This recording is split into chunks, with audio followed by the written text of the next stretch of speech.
Hello, Nasdaq followers, and welcome to a very special episode of Nasdaq Spotlight in honor of Black History Month.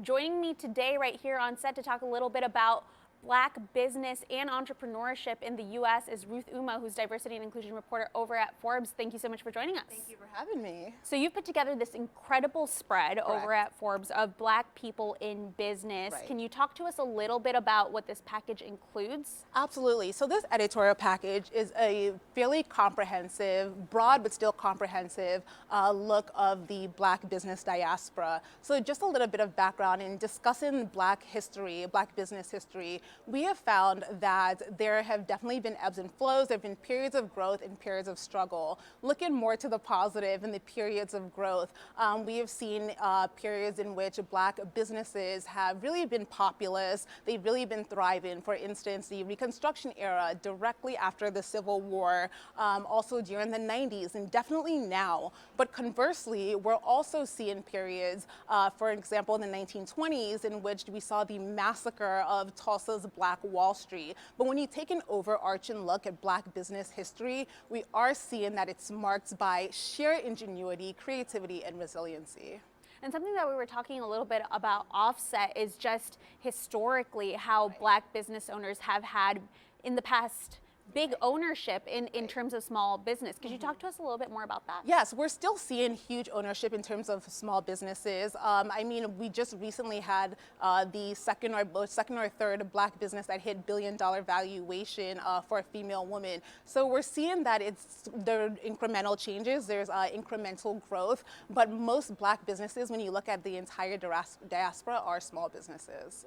And I mean, you also talked a little bit about the first female millionaire who also was Black, Madame C.J. Walker. Can you tell us a little bit more about her? Yeah, so Madame C.J. Walker, she created a hair care line, and it became wildly popular. And so she was really the first Black female millionaire. And there've been a ton of Black entrepreneurs who have really paved the way for generations to come. We have people like Robert L. Johnson. He was the founder of Black Entertainment Television. He was the first Black billionaire. Oprah Winfrey, the media executive and media maven, was the first Black female billionaire in 2003. But then we saw a roughly 12-year dry spell in which there were no new Black billionaires. But then from 2015 to 2019, we saw Robert F. Smith, we saw David Stewart, we saw Jay-Z last year, we saw David Stewart of Worldwide Technology. And so we're definitely seeing an increase in the number of Black billionaires and in terms of the accumulation of Black wealth.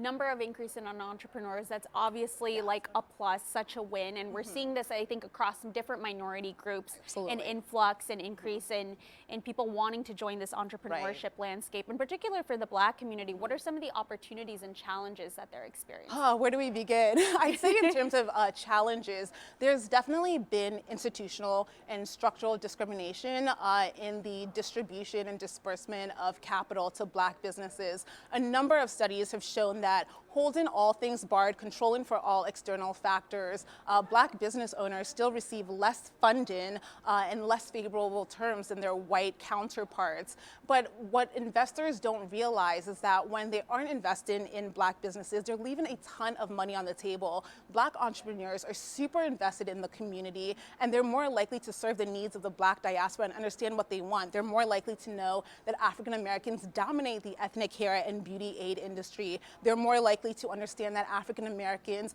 far outpace the market in buying things like bath products, detergent. They're more likely to understand that African American consumers are more likely to buy products that are designed by Black entrepreneurs. As you can see, as evidenced by the success of Pat McGrath's makeup line or Rihanna's Fenty beauty line, which is hugely successful and had such a wide range of skin tones. So when you're able to understand the Black diaspora's needs, you're able to tap into a demographic that is 47.8 million strong and has a $1.3 trillion buying power that's honestly on par or even greater than the GDP of certain countries. And now this is kind of a rhetoric, so to speak, that we're hearing from a lot of Black business people, perhaps not other business communities rather at large, but definitely from the Black community. You know, this is not just a social good case or like a diversity case. This is a business. It drives profitability. It drives our return on investment. You see it time and time again.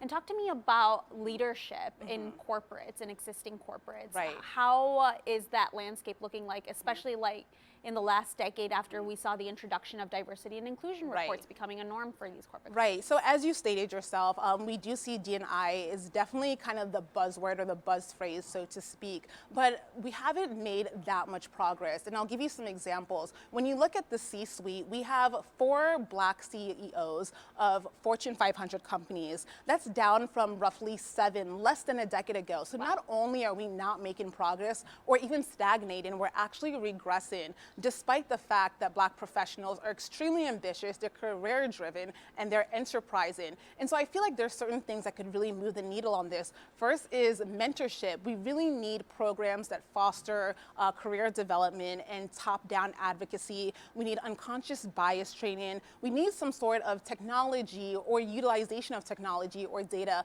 that really tracks the progress of Black employees throughout that corporate pipeline.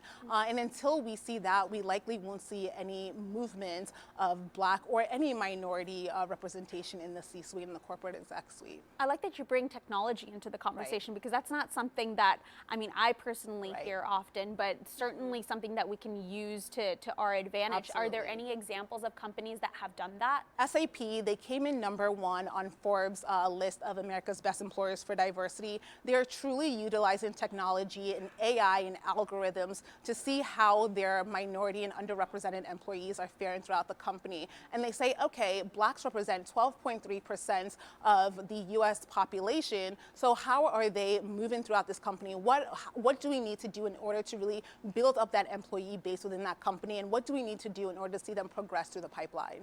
Absolutely, that's totally crucial. And then the other kind of point that I've heard is sponsorship, right? Yes. So we talk a lot about mentorship and offering advice, but a sponsor will help pull you through the ranks. Right.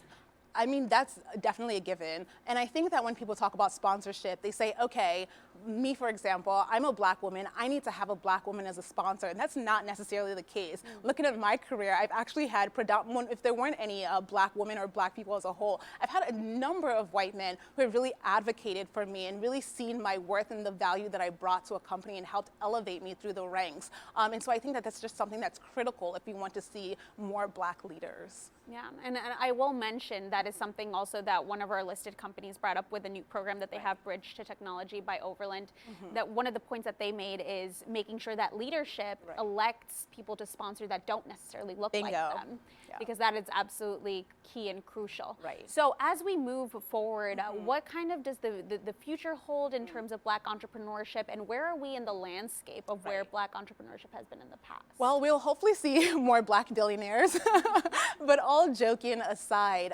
we are seeing millennials moving away from the corporate landscape, Black millennials in particular, moving away from the corporate America and moving more towards entrepreneurship and business creation. Black millennials are risk takers, especially women, for instance. When you look at the number of new Black businesses, I'll give you an example. From 2007 to 2018, there was a 58% increase in number of women-owned businesses. For Black women, that number tripled, increasing by 164%. So they're really the drivers of this Black entrepreneurship, and they're leaving the corporate sector because, quite frankly, they're looking to have greater career autonomy. They're looking to they're looking to have greater career autonomy. They're looking to really propel themselves and pursue their passions. They're looking to be their own boss, and quite frankly, they want to stop dealing with a number of the racial slights and microaggressions and pay inequity that often rears its head in corporate America. So I think overall, as we look at the Black community, we will see more Black businesses and a more robust Black business sector. But if we really want to see Black business development, it really lies in leveling the terrain for access to capital and really boosting up the overall Black business sector. Absolutely. Couldn't agree with you more, Ruth. And now, again, I just want to tout your incredible business package that you put together with Forbes. If people want to go check it out, where would they go? They can go to Forbes.com, click on the diversity and inclusion page. It is featured on our lander, and it's also featured on Forbes' homepage. Well, thank you so much for joining us. Thank you for having me, and happy Black History Month. Likewise. Appreciate you being here. All right, Nasdaq followers, please stay tuned for more coverage coming to you right here from Nasdaq's LinkedIn. Until then, we are signing off right here from Times Square.